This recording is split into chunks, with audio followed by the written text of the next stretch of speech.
More than 75,000 people in Kentucky are living with Alzheimer's disease, and later this month, the Alzheimer's Foundation of America is hosting a free educational conference here in Louisville to help families hear from top local experts to learn more about prevention, risk factors, and more. I'm joined now by President and CEO Charles Fuscelio. Thank you so much for joining us today. Well, thanks for having me on. So can I give us some details about this conference coming up?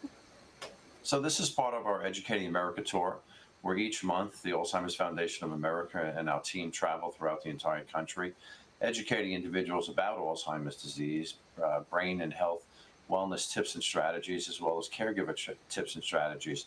It's a free Alzheimer's and caregiving conference, and we're very excited to be in Louisville on April 17th from 10 a.m. to 1 p.m.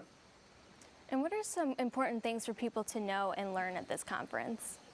So what's critically important is to know more about Alzheimer's disease, prevention, tips and strategies, but also about services. The Alzheimer's Foundation of America has a helpline that's staffed by licensed social workers that are dementia specifically trained, and that's open 9 a.m. to 9 p.m. Eastern Standard Time, 7 days a week. So knowing that you can just pick up the phone and help is just a phone call away is something that we really stress, because you can't go on this journey alone. Individuals will also be empowered to learn more about Alzheimer's disease, estate planning, and caregiver tips and strategies. So we encourage everybody to attend the conference. And why are events like this important?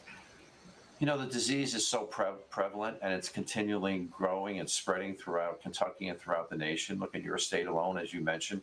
There's more than 75,000 people that are affected by this disease throughout the United States.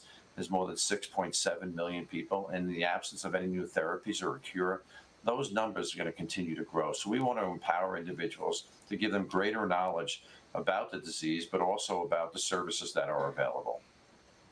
And outside of this conference that's coming up, what work do you do with the Alzheimer's Foundation of America? So I'm the president and CEO, and I manage the organization. We are a national organization that was founded 22 years ago by a caregiver, our board chairman and founder, Mr. Bert Brodsky. And back in the 80s and 90s, he was caring for his mom who had Alzheimer's disease. And at that time, there were no services that were available. When his mother passed away, he founded AFA to ensure that individuals had a place to go, that they would not go on this journey alone. And it's so important to get that information and kind of prepare families for all of that. So if people are interested in learning more and, of course, attending that conference, how can people get some more info? So they can just go to our website, which is alzfdn.org, go to the events calendar. They could register for free, or if they want to call the office at 866-232-8484. This is some great information. Charles, thank you so much. Thanks so much for having me on.